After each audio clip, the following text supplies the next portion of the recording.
السلام علیکم ورحمت الله وبرکاته ملګرو نننۍ ویډیو کې زه تاسو ته د واتساپ یو داسې سیټینګ ښیم کله چې تاسو کانټیکټس یعنې ستاسو ملګري چې دی تاسو ته میسج وکړي او تاسو غواړئ چې زه دغه میسج وګورم خو لیکن زما ملګري ته پته ونه لګي چې د دا میسج کتلی دی نو دغه سیټینګ او دغه طریقه به موږ څنګه کوو د دې لپاره زه واتساپ به اوپن کړو کله چې تاسو واتساپ اوپن کړئ د هغه نه پس به تاسو لاړ شئ سیټینګ ته سیټینګ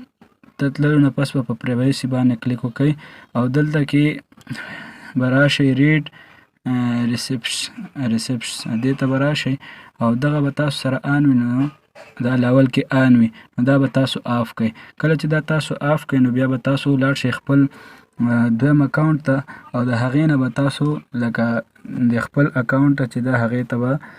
میسج وکړئ لکه زه اوس دې نه زه میسج کوم خپل دویم اکاونټ ته او ګورو بیا هغه میسج ګورو نو دلته به موږ ته هغه ټیک مارک چې د هغه نه شو کېږي لکه مثال حمید اون ته زه میسج کوم زه ورته لیکم چې سلام څنګه یې ملګرو ما سره چې کوم د هغه میسجونه راغله نو زه واپس خپل مین اکاونټ ته ځم او هغلته ګورم نو مین اکاونټ ته زه راغلم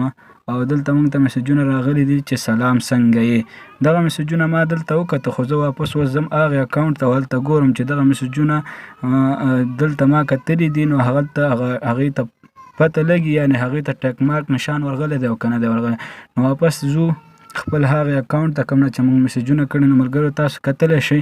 چې دلته دې ته پته نه لګي چې دغه میسجونه ما کتلي دي نو یعنې ټیک مارک نشان چې کوم د هغه شنه شوي نه دي نو دلته اوس دلته هیڅ پته نه لګي چې دغه میسجونه ما کتلي دي او که نه مې دي کتلي نو که چېرته تاسو هم دغه سیټینګ کول غواړئ نو دغه طریقه ده او په دې طریقې سره تاسو کولی شئ چې د یو چا میسجونه وګورئ لیکن هغې ته پته ونه لګي چې د زما میسجونه کتلي نو ملګرو که ویډیو مو خوښه شوې وي لایک یې کړئ شیر کړئ او چینل سبسکرایب کول سره مه هېروئ والسلام